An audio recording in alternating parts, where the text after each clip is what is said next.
Hey everybody, welcome back. Today's guest is the founder of the Financial Recovery Institute. She's also the creator of the money management program, MoneyGrit. She's an author. She has created an incredible coaching program. She has gone from dodging the IRS back in the day to helping thousands of people get out of debt and also build a life and business they love. Today we get to hang out with Karen McCall, and if you have been hanging out with us for a while, you know that another one of her old good friends, Jerry Detweiler, has been a guest twice on this show, who already brought us some incredible information about PPP and EIDL and helping us through the financials of this pandemic. So I know, Karen, I'm so excited to have you because we're going to just tackle some other things that are going on in the world when it comes to finances. So welcome. Thank you, Jason. It's just really lovely to be here. Thanks for having me. My pleasure. So this running away from IRS calls. I mean, I know like right now, every single other call I get on my phone is a telemarketer. And thank goodness our phones now tell us that it says telemarketer or scam. But 30 years ago, right? Or there was no call. We didn't have caller ID. We didn't have any of that stuff, right? We had to filter and sort through everything. So what was going on for you then that you were dodging all of these calls?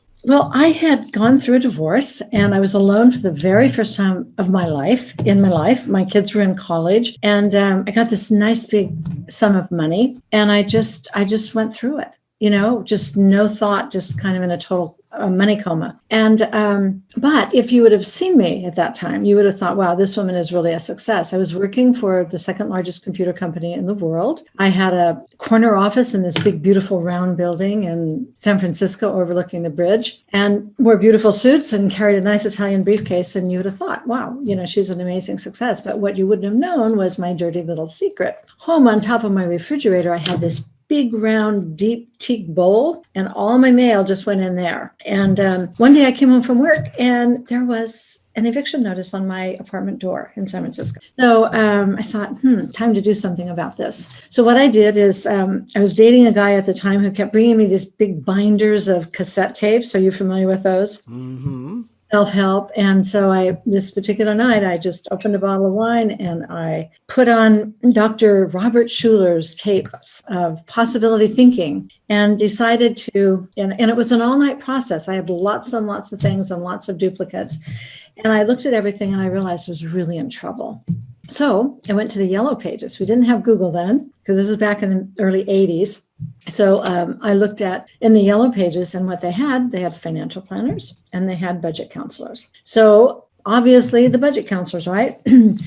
So I tried the budget counselors twice, and their approach was, give us your money, we'll pay your bills, we'll give you an allowance. And that would last, less than 2 months. I mean, it never worked. And so I thought, you know what, this is really serious. I discovered a 12-step program that dealt with money. And I thought, wow, this is amazing, some place to really talk about it. And they had some tools that were really great tools, but I knew that I was a serious case and I needed more than just that. So I also went to therapy. You're a therapist, right? Yeah. So between therapy and that, I realized, it was helping, but I needed more. And so that's kind of how the whole thing started. And as I started creating my own recovery path, taking what I was learning in therapy and taking what I was learning in the 12-step program, I realized there were probably a lot of people like me kind of caught in that gap between the financial people and the budget people. And so 1988, I launched my business, and I had my very first client February 2nd, 1989. So just this is my anniversary month. And, the rest is history. I mean, it just went from there. It was just an amazing process. So it's so interesting that you're saying, like, as you looked at that stack of mail sitting on your counter, and I can reflect back to, I was living in New York. I had to be 21 or so, 2021. And I remember my student loan receipts would come in with the book. Back in this is before everything was digital and electronic. And I'm like, whatever. And I remember just tossing it, and I might have thrown it away. I might have thrown it into a pile of stuff. And for some reason at that point, my student loans weren't on hold, even though I was still in school and I was expecting a payment. And so I'm sure there was like a $20, a $50, whatever it was, payment a month. That could have been nothing that I know later on accrued into whatever interest that it accrued. And I know so many people have that, what I would probably deem as an anxious avoidant approach to when conflict or issues come up. And one of the most common occurrences is financial strategy, financial success, financial safety, being understanding that I don't know what I need to know in order to feel confident around it. What was going on for you as far as that money mindset in your mind from that time frame that maybe contributed to that process?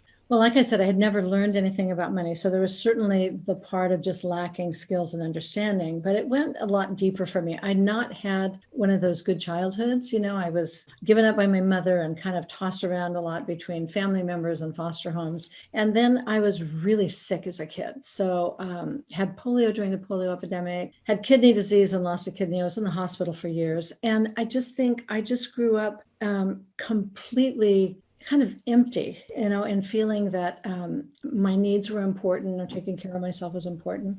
And so I really functioned well while I was married and had children to take care of. On my own, it was like, okay, and so one of the things that I developed in my process is that one of the things I've learned is it's really important for people when they start looking at their relationship with money, that they look at, are they spending their money on their wants or their needs? And a lot of times there's such misunderstanding about, how things can meet our needs. There's so much confusion about that. So that was one of the things I built into the process.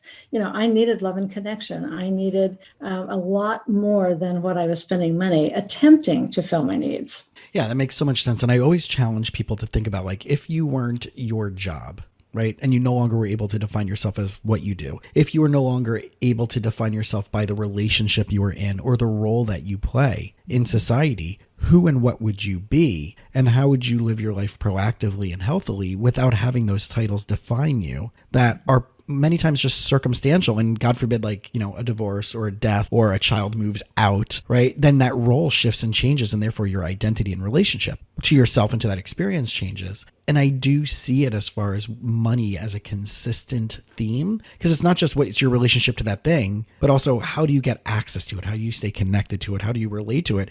And a lot of times, especially with parents, like, it could be, substituting, connection and time is, let me solve this problem for you. Let me pay for this bill for you. Let me have you still. And I had this recently with one of my clients where it was the idea of, like, at what point do your children come off the payroll? And are they doing enough to be a justified employee for you to cover this, especially when they're as a young adult and they're treating you like crap, or they're disrespecting you or causing you to have to work harder in exchange for your belief of what you need to have as a relationship with them. Well, and that was one of the things that I discovered too.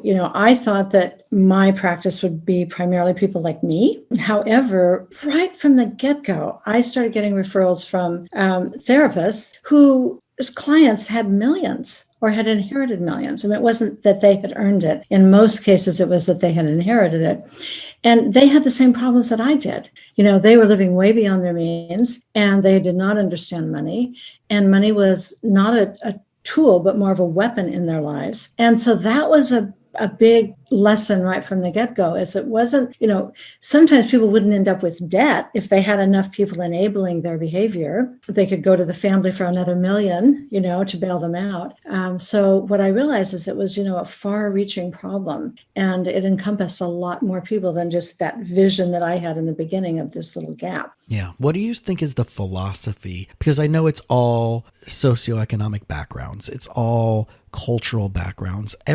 From my experience of being a therapist since 2005 when I graduated, people have certain rules and certain laws that are family, right? And therefore, for family, we'll do this. For family, we'll tolerate that. For my business, I'll do this. For my business, I'll tolerate that. And I don't think it's a one size fits all. Like, this specific culture at this age bracket with this demographic with this financial, right, tax bracket is specific to this. So have you found that over the years that there's not a one size fits all? Like you were just saying, like you didn't expect these millionaire inheritances, but have you seen maybe that this is just a human condition, as that can fall along every single type of background and every single type of financial status? The process I created, I used in every different scenario. And when I train many coaches, it's the same thing. I train them in this process. Now, for one person, it may take longer period than someone else, but the process is the same, where we really start. One of the first things I have them do is write a money autobiography, so they can look at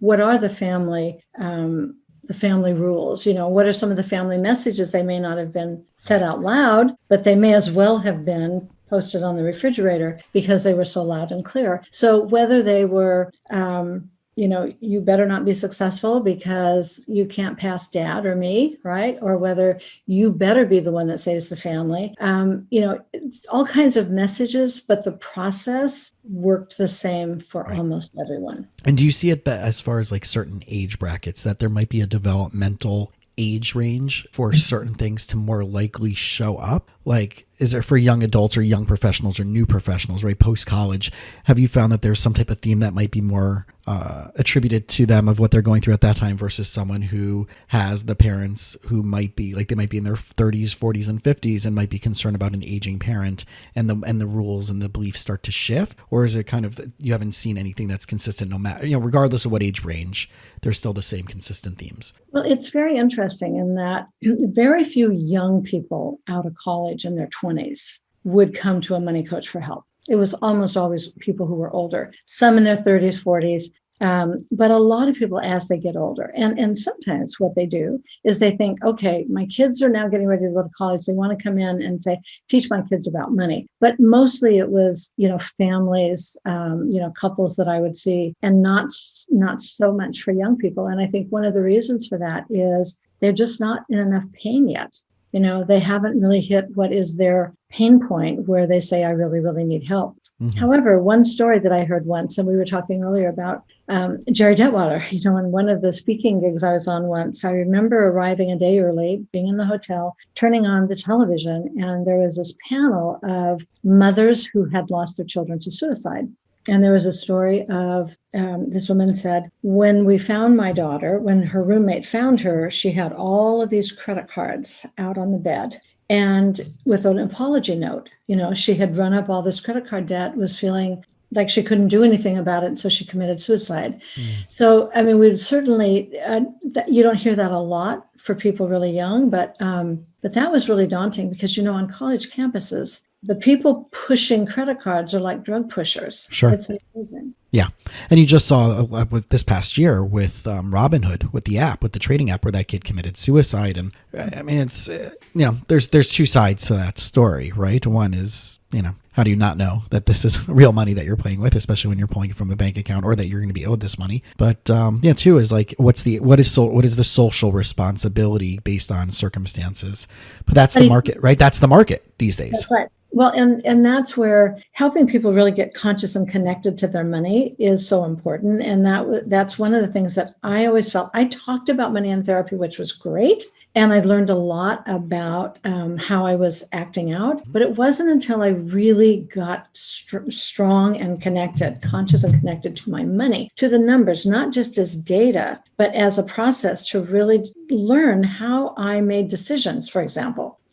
One of the things that people can do with credit cards is you split off consequences with your spending. It's like, what are our two motivators, right? Pain and pleasure, right? And so pleasure, buying something, and then the pain of paying for it, use credit cards, out of sight, out of mind. So a lot of the process is helping people get conscious and connected to their numbers to see what the numbers tell them. Yeah, one of my new habits over the last year or two has been, whenever I use my card, especially for my business, I immediately, whatever that money that's charged to the card, I immediately set the payment up for that number amount. Because I know, especially now that I'm home, right? But even if it was like an Amazon thing or whatever, right? $30, $50, $70, whatever it may be, I immediately set up an automatic payment for that amount of number coming from, because I get the points, which will be great. I get the benefits of the protection of that product through the credit card. But it takes another, and even if I did it once a week, which I'm now doing, I'm sitting down for a half hour with all my financial stuff, and I use Mint, which I love and I've set up years ago. Now, when people are wanting to get really creative with that, it's very daunting to put all these things in one place and to make sure everything's going to the right place. But I've set it up where now it literally takes me 3 minutes a week to go through my financials, and then maybe another 5 to see what needs to get paid and set up those payments, if it's not just going to be automatically pulling. But I think there's systems that we're looking at things from the way of chaos and complexity versus simplicity. And probably my guess is that if we had a pattern, if we had a system, if someone was sitting with someone like you, asking the questions, what's your belief about, what's your story about, what's your narrative, what's the family's belief about, this will unpackage so many different issues. Well, first of all, let me say that is a fabulous thing to do, to set up the payment, because what you're doing is you're not spending money you don't have. Right. You're doing it for the convenience and for the points and so on. But let me say something about Mint. So for Mint, somebody like you who sounds like you've got a pretty good relationship with money, good behaviors, it's fine, but it's all rear view mirror. And for people who have problems with money, a program like Mint doesn't work as a recovery tool. And I would have never gone into the software business if Quicken or Mint or something like that would have worked. And do you want to hear about it? Do you want to hear? Please, yeah. So as I said, when people will start working with a money coach, they definitely work on their emotions. And a lot of times if they're in therapy, I'll say, hey, see what your therapist would think about reading your money autobiography, so that and a lot of referrals came from therapists because they knew that we'd be working on the numbers and they could be working on the emotions. So one of the first things we do is we create categories for every area of their life where they spend money, and put a lot of thought into it. And with each category, you're asking the question, how do you feel about this part of your life? How do you feel about your home? How do you feel about your food? How do you feel about your clothes? How do you feel about your entertainment, your social context? And so you're kind of getting the story as they're creating their categories. And at the same time, we create a wants and needs list. So if people, let's say they're in a home and they say, oh, cleaning person, I wish I had that. Single mom, works 5 days a week. On the weekend, wants to go to the kids' games before COVID, right? Wants to go to the games, but they've got to clean and shop and cook. And so, okay, that goes on the needs list. We start helping people identify, or I'm embarrassed, I don't have people in my home because the cat shredded the couch and all this deferred maintenance. So you start recognizing where the deprivation is, where the incompletions are, where people are not taking care of themselves. And then we do a spending plan. And now we've got this list, needs and wants. And in the beginning, there probably isn't money to really tend to a lot of things on that list. But as people start seeing where they spend their money and that they're spending on everything but their needs and what they really think they want, it's more the impulse spending, tracking against a plan and not having it be rearview mirror. Now they have information that we can work with. So let's say someone says, one of the things I really need to do, I need to get my car fixed. I really need to get my car fixed. I haven't had my brakes checked. I haven't had the oil changed, all this maintenance. They put it in their spending plan, but they don't do it, but they do other things instead. Now we can explore the reasons that, what changed where they abandoned what they said. Because if we have this beautiful spending plan that we show will work, they have enough money, we've made adjustments to make it come out, and now it looks like a different person implemented that plan. Then we can explore, did you just not plan enough or plan too much because you've never planned before? You're guesstimating. Did something come up that you could not have anticipated? When John and I were in Portugal in March, we did not know we'd have to buy tickets to come right back to the United States, right? I mean, things do come up. Right. And then the third thing is, I saw it, I wanted it, to heck with my spending plan. So it's needs-based, but category-driven in a way. So now people are going, yeah, look at that. I didn't do this, but I did that. So now they're starting to connect consequences to their behaviors. So they can learn to be that type of thinker like you described. I'm not spending money on something I don't need or I don't have the money for. And so we do that. And then the other thing is really educating people to get in touch with, how every financial program, everybody you talk about, they talk about an emergency fund. Jason, in reality, there are very few emergencies. I mean, there are, right? The fires this year, California, right. Oregon. Medical, business. Yeah, I mean, right. Austin, Texas, last week in the storm, certainly things like that happen. But most people think, oh, my old car needed repair, an emergency. No, you can plan for that if you have an old car. So it's helping people become, and this is what almost everyone describes, and it was always so exciting to hear. I feel like I'm becoming a grown-up with money, because they're learning how to make decisions, right? They're learning how to start identifying their needs. And then they're learning and discovering how they sabotage what they say they're going to do to start taking care of themselves. The other thing that people would be surprised about was this wasn't a quick fix. People would stay with me when I was working with people and with the coaches 3, 5, 10 years. But in that period of time, they're not seeing them every week now. It's maybe 3 times a year or twice a year. But what I learned is if people come in because they want to get out of debt and learn how to save, they've never learned how to do those two things. Okay, get to that point. Okay, you're finished, right? And they would leave and they'd come back a year later and they would be back in the same situation. So we realized we needed to extend the process so that people could tolerate being out of debt. And when you wanted to know some of the philosophy, you've heard the saying, if you think you will, or if you think you can't, you'll be successful. So I created a program called Saving Your Way Out of Debt, where we really explore not only a person's relationship to credit cards, but the relationship to savings. And that is the key to ever being able to get out of debt and stay out of debt. So it's just been a wonderful process, and people stay for a long time, but their life becomes way more expansive over time. They're starting to reach some of their bigger goals that feel completely out of reach when they're mired in debt. There's no... And I see it as no developmental hope. stages, right? I see that as developmental stages of growth and awareness around these things, like you were explaining. And I'm wondering, I see this where, especially when there's so much pressure today about investing, whether it's in the market, whether it's in real estate, whether it's in cryptocurrency, whatever's going on, that it's like, well, you need to be doing this or you're behind the ball. Even if you don't have money, but if you do have money and if you have something you should put it in the market because the market's going to make you something, or cryptocurrency, or you should invest in real estate, but yet they may not have that financial stability. And there's this like cultural, societal guilt, right? The FOMO, the fear of missing out. And it's really, really interestingly tricky to see what's going on and what the pressure is. And I saw it the other day and it really smacked me across the face where they were talking about,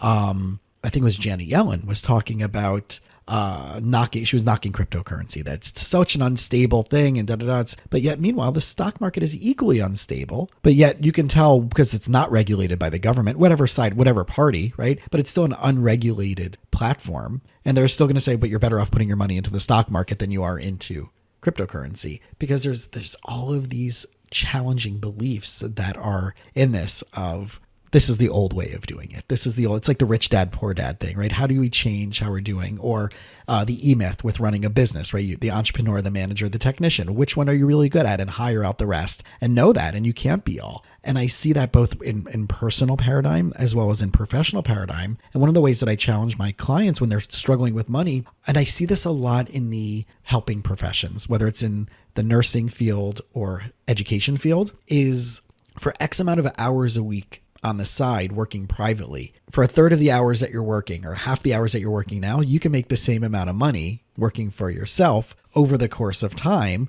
freeing up time, effort, and energy, giving you a better relationship. But at the end of the day, there's two things that they're always afraid of. One, they know that they're going to have an income coming in that they don't have to hustle for. And two, healthcare. And I think that is what keeps and limits a lot of people from going out and being more creative or using their talents and their organic passions to create a financially stable lifestyle because of those two fear components. What have you seen that similarly, and anything else in addition to that? Well, first of all, just a little bit that what you were saying about investing, people would much rather talk about investing because that's sexy, but people don't talk about their debt or their lack of savings. And we know that Americans, oh my gosh, I mean, the numbers are astounding. But what you're saying about someone who could do so much better on their own, but they're afraid, and it's the two things, that's what they attach it onto, is healthcare coverage, which is a biggie. I mean, for a lot of people, especially if they have pre-existing conditions. Or a family that's being covered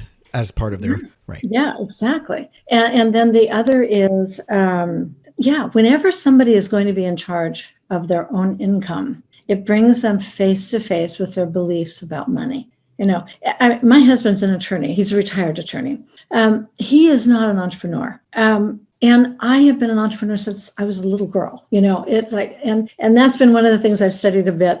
Are we born entrepreneurs or can we learn to be entrepreneurs? But I don't want to go off on that. But this is the other thing when I said that when people get grounded in their numbers and they really start learning how to make strong decisions and not sabotage, now they start seeing possibilities like, well, you know what? If you did have your own business, and in MoneyGrit, I have a personal version and a business version. And my reason for that was within the first few months, I recognized that people who were entrepreneurs, they had a back door. We'd do a spending plan for their personal life and come back. It would look really different. Oh, I did that through my business. So people justify spending money out of their business as either, saving on taxes, or somehow it's justified, for whatever reason. Right. And so I realized, oh no, entrepreneurs, if you're really going to be able to recover and develop a strong, healthy relationship with money, we have to be doing this in your personal finances and also in your business finances. And what I would also do is somebody who might have a little dream, maybe they're kind of tiptoeing around the idea that maybe they'd want to go out on their own. So one of the things we would do is we would go through that process on the business MoneyGrit, and we would look at, well, what would it take? What would you need to earn to be able to pay for your own insurance? And what would it take? You know what you need to earn to pay yourself because you're working on your personal finances. Now we're doing a plan for your business. What would it take to start your business? What do you need for marketing? All the different things. And now people have a concrete number. And then we can come up with an earning plan from that. So a lot of people who go through the process who were afraid, but they had this little dream, buried down deep inside, they start seeing the possibilities, that maybe I could do that. But you have to get clean on the numbers. And I grew up with, and I still have a phobia of numbers, and I joke that I use the tip app still in order to, when I'm pre-pandemic out at a restaurant, that I still use my fingers. That? Huh? Don't you miss restaurants? I mean, I don't miss tipping, but no, I'm joking. I do miss restaurants, but I do miss tipping. You can still tip, guys, during the pandemic. You can still tip the people for makes up some money on their end. But I would joke, I would sit there, I'm like, oh wait, I have to make sure I have I'm getting the numbers right. I don't want to shortchange anybody. I don't want, because I just have this, I just grew up thinking that I sucked at numbers. But the more I sat down and figured out equations to make my business more successful, to figure out what my costs are, and I see it kind of, and maybe I'm not using the right title, and you can help me, where it's an aggregate cost per session, right? Because yes, I'm paying my liability insurance. Yes, I'm paying for marketing, whatever, and that changes based on variables. Yes, I'm paying for licensure and continuing education but what all these things. So it's kind of to figure out what am I making per client per session, and what are my costs in order to do business? And a lot of people don't look at that down to the nitty gritty, aggregate it out to per session cost.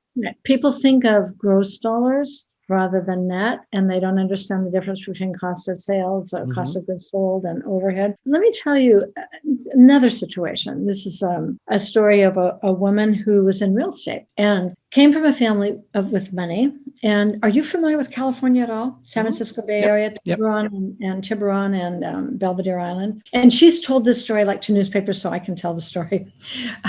And she sold. She was a real estate in that area, and she rented an apartment in that area and made a lot of money. At that time, this was many years ago, and it was way up in the six figures. But she had nothing to show for it. What she did, and this is what a lot of people who live on commission do. She would live on her credit cards 2 or 3 months, close a deal, pay them off, and start the process all over again.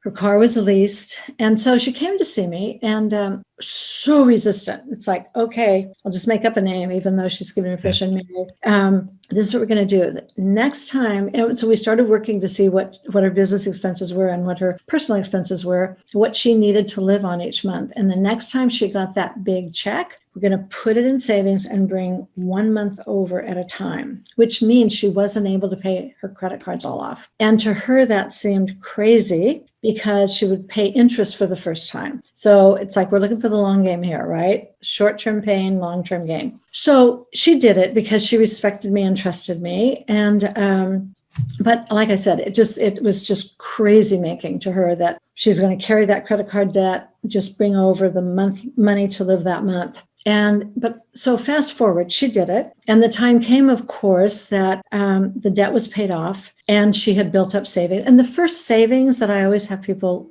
focus on is your periodic savings. I'll come back to that in a minute. And then the safety net savings and then your investments. But let me tell you what happened. Before the big real estate boom in California in the early 2000s, she was able to buy her first place in Tiburon. And about 4 years ago, she called me out of the blue one day and she said, I have to tell you, I retired early, but just bought a place in a condo in Hawaii. So she broke that cycle that she was on, because then she'd borrow from her mother to pay her taxes and then she would owe her mother. But she would make the money. She'd make $200,000 or $300,000 a year that she could keep, paying back. But she was in that constant cycle of, and there was no connection between what she could afford to put on those credit cards because, again, pain and pleasure. And it changed her life. She retired. She had her beautiful home in Tiburon, and then she also got a condo in Hawaii.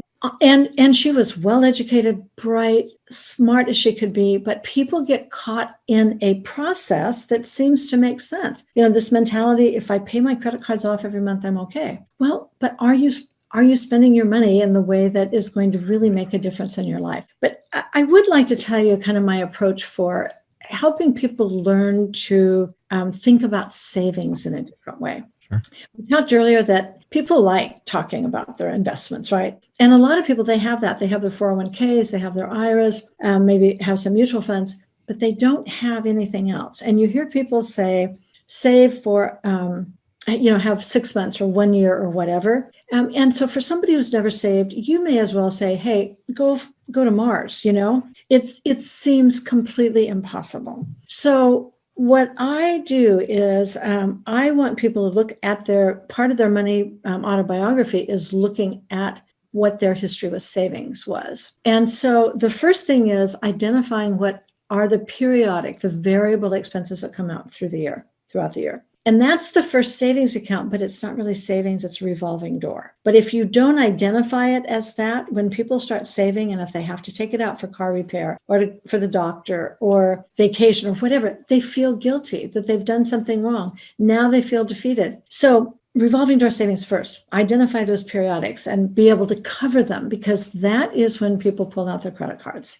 That's been their buffer. And that's fine if people really have the cash flow to do that and then can pay it off. But for many, it's like, it's just debt that gets carried on for a long period of time. The next level of savings is safety net savings. And I have these triangles, and it's like safety net savings is just for income protection. So for my client, Mary, that I was telling you about, we needed to have safety net for her 3 months. That was the period of time that she felt she could go without an escrow. And then also to think with entrepreneurs, someone, a therapist or a coach, could you take a paid vacation? Can you take sick leave? If you're sick, can you stay home, and cancel your clients or your patients? And then help people realize, what it needs to be for them. So my need for a safety net savings was very different from my husband's. My husband had disability insurance. He also was very employable if he, for some reason, lost a job. So instead of just this impossible amount, for each person to think, what are my needs for a safety net? When would my disability insurance kick in? And if they've never saved, it's like, well, what would it be like then to the first goal will be saving for your rent or your house payment, and then your food. And they have to build that muscle. They have to learn to save and to be able to hang on to that saving because it's labeled. Those two areas support a person's investments. If they don't have that, what happens? They borrow from their 401ks, they sell their IRAs, they have tax consequences, and they really feel defeated. So everything in this process is designed to help people come out of denial and to build a strong foundation for themselves that's unique to them. Amazing.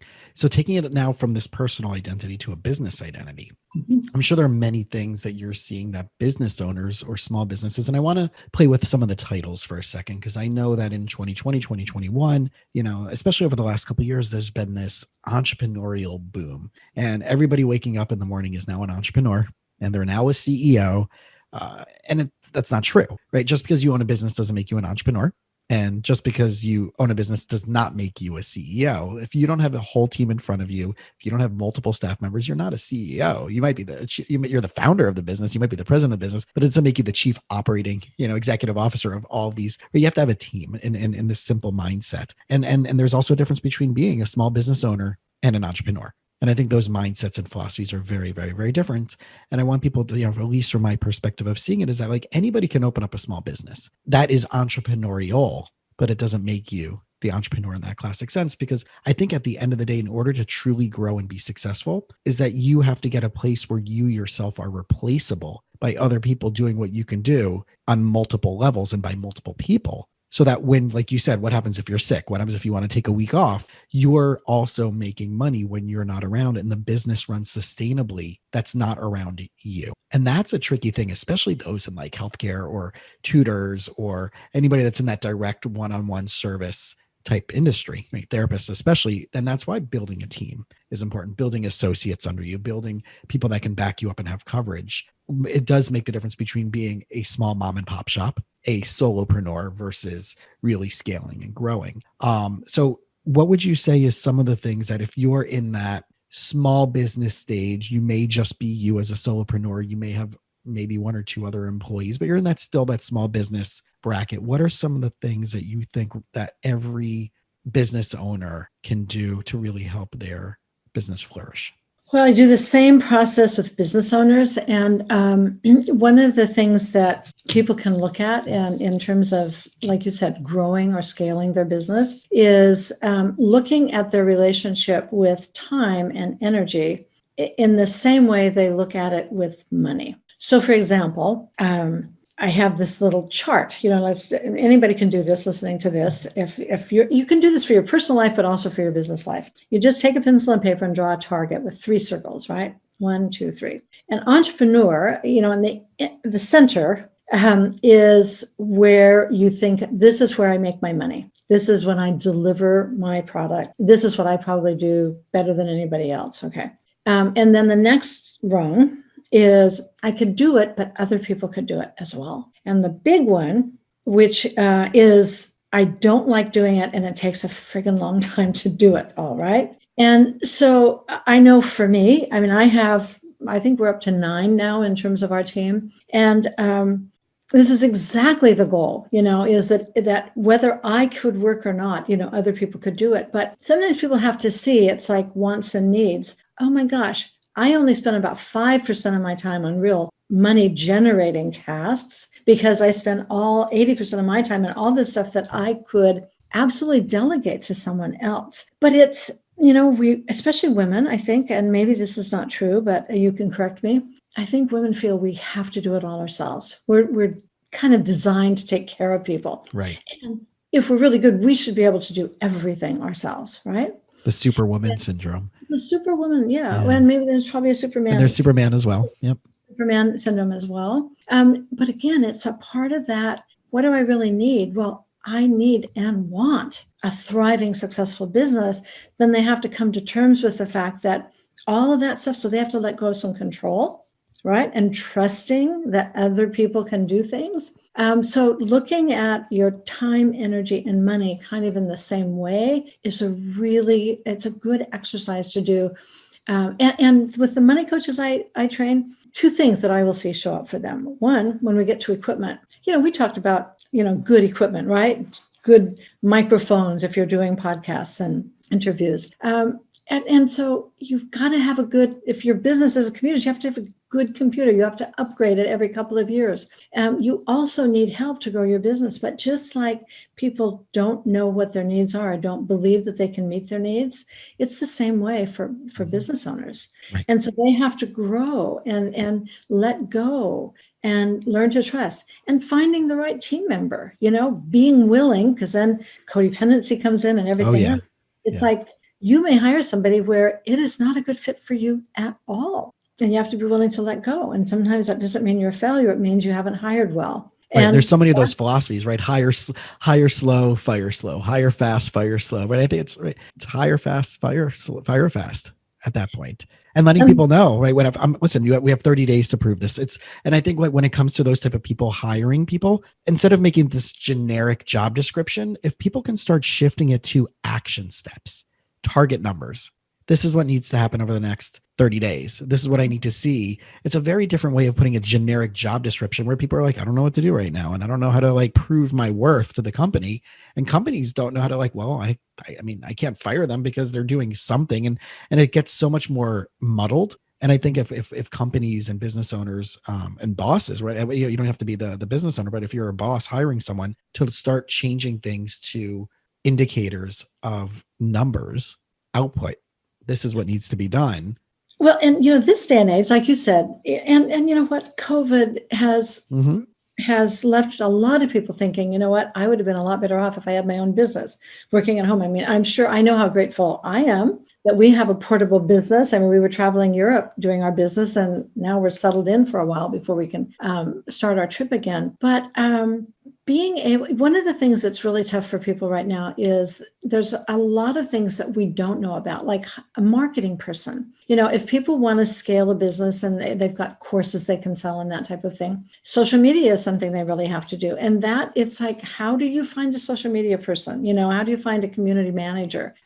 Those things can be really tough for people, and it can really stop people in their tracks if they have a couple of bad experiences. So being parts of communities, that's part of how I find my team. Is I'm a part of a couple of big communities of professionals, and, you know, can get referrals that way. But I've learned you have to let people go if you realize your needs are not being met. Right. Yeah. I had someone for a little bit that was doing some virtual stuff, and they're a lovely person. Yeah. I'm like, but this isn't an income producing activity for me. But there, yes, it was back end stuff, and it was blog posts, but I don't know anybody. And I asked people, I'm like, how did you hear about us? Oh, I went to your website. I don't know if there was ever a blog post that I put out that convinced someone to work with me or not work with me. It might be good additional reading, it might be good for SEO, but I'm realizing, like, okay, why am I spending X amount of dollars there when I need to be putting it here? And it wasn't their fault. It was, but I know specifically at this point for 2021, my two business goals that are different than just the status quo of what I've been doing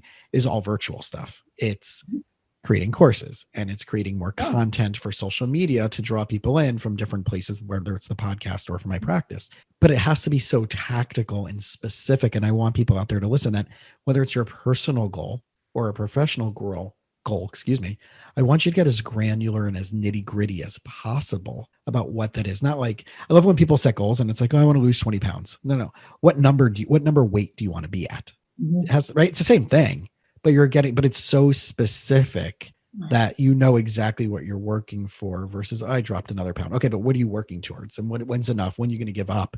Or when are you going to motivate yourself to be more? And I see that the same way with business owners. Again, they're not crystal clear on A, their goals, B, their objectives, and C, the action steps in order to get there. And like you said, what are the three rings of the people that need to be doing it? And I see this day in and day out. And when I was talking about my first podcast conference, and there's everybody there not everybody, there was a ton of people there, like, oh, I spend like 8 to 10 hours editing my podcast audio episode. And I'm like, how did you not find someone for $20 online somewhere to do that?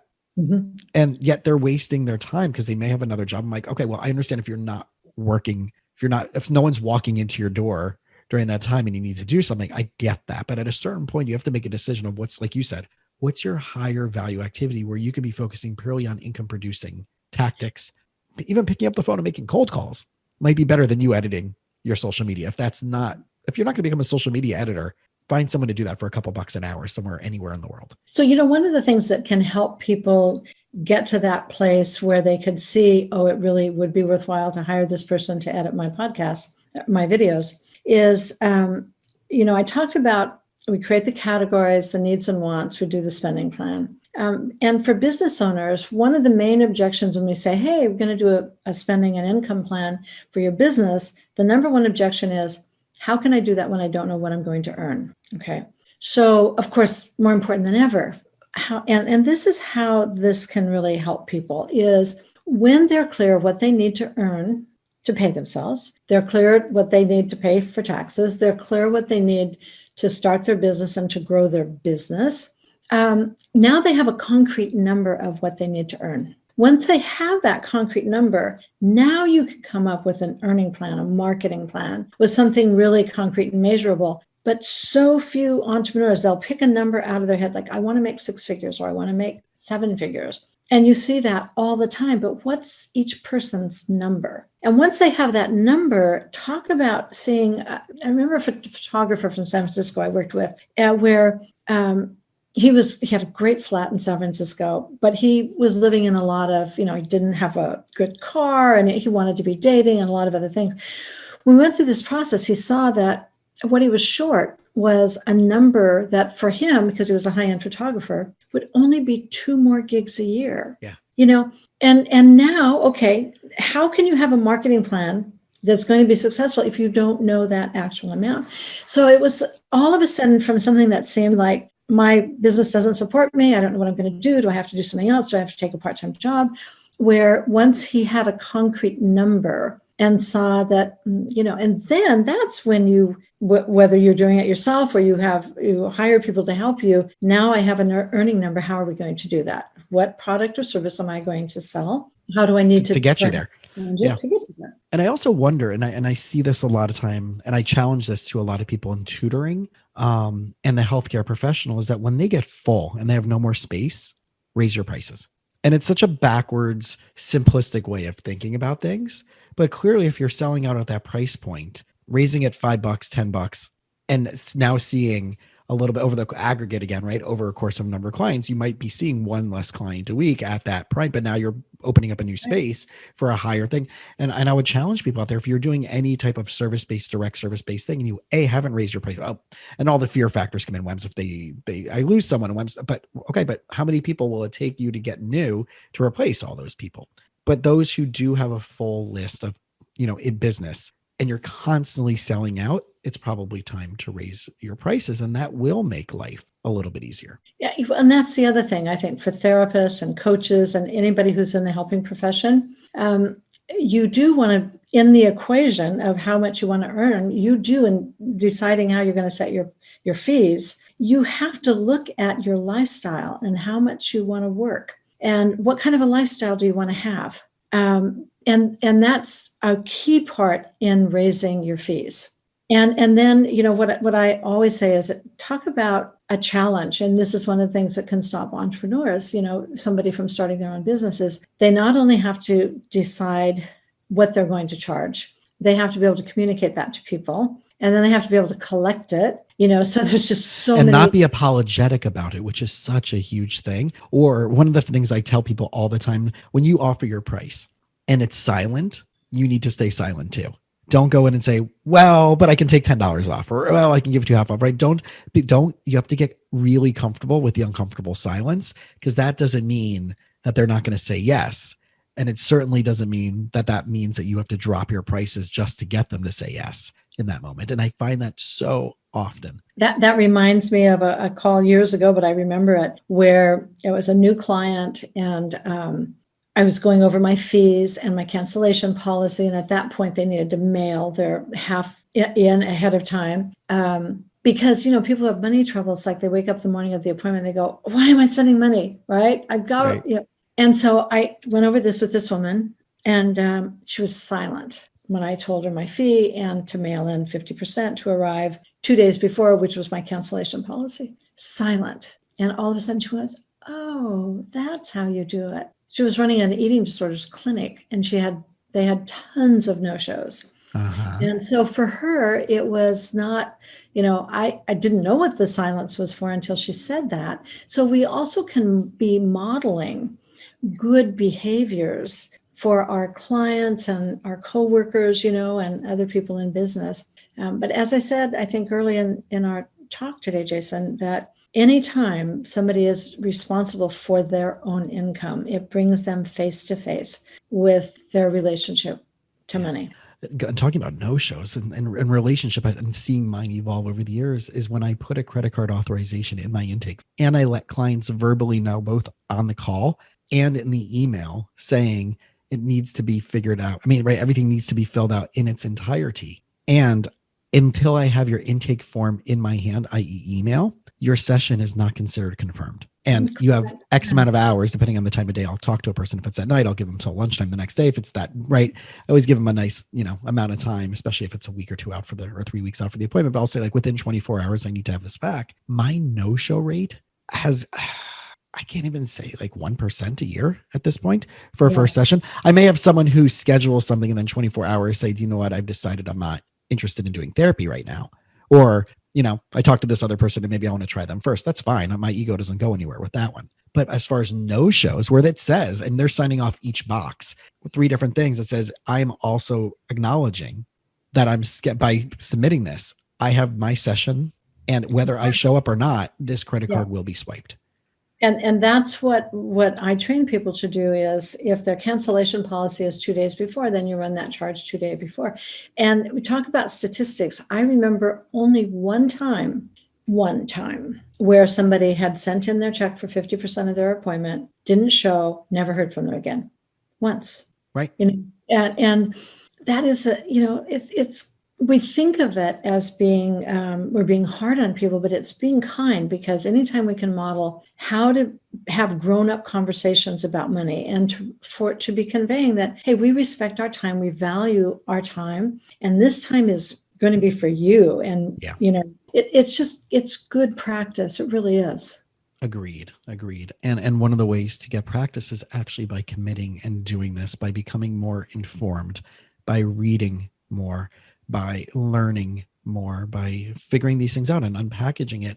And I know you have some really good resources that I want to wrap up with, in which they can do this, and they can do this specifically with you. And I know you've written some things, so please share that with everybody so they can connect with that. Okay, well, if this is resonating with anyone and you just want to know more about the work, my book, it's really inexpensive, probably on Amazon, it's probably less than $10, Financial Recovery, Developing a Healthy Relationship with Money, where I did a really good job of describing the process. You can also go to financialrecovery.com and you can discover my Saving Your Way Out of Debt program. And MoneyGrit is MoneyGrit.com, and that's where you can find the personal and business versions of the money management tool that I talked about today. So everybody out there, we all need to get our money cleaner. We need to get our money more proficient. We need to have it. We need to have it working for us versus us working for it. As cliche as that is, it's truly simple. I want to make sure that people who either benefited from this episode, or you do know someone who would benefit from this episode, please share it with them. And as always, we don't have anybody who's marketing on the show. We don't really have sponsors. So if you do get some value out of this, the only thing we ask is connect with me, right? If there's something that I can do and I can offer you, whether from the therapy perspective or a coaching perspective, or the guest that's on, and you find something that really stands out to you, reach out to them. And they're right, as you already shared, your website where they can track you down. And also one other ask that I have is go on iTunes. Even if you don't have an iTunes, you can create an iTunes account. You can leave us a star and written review. That just helps us get found by other people out there that this show might benefit, and other episodes might benefit. But I really do want to thank you again. The psychology behind money, the figuring out what's keeping us stuck from having this life that we truly want and desire, is sometimes a days, sometimes weeks, sometimes months, but it doesn't have to take our whole life to change something that can be done in a simplistic manner. And Karen, so I really want to thank you again for hanging out. Thank you, Jason. It was my pleasure.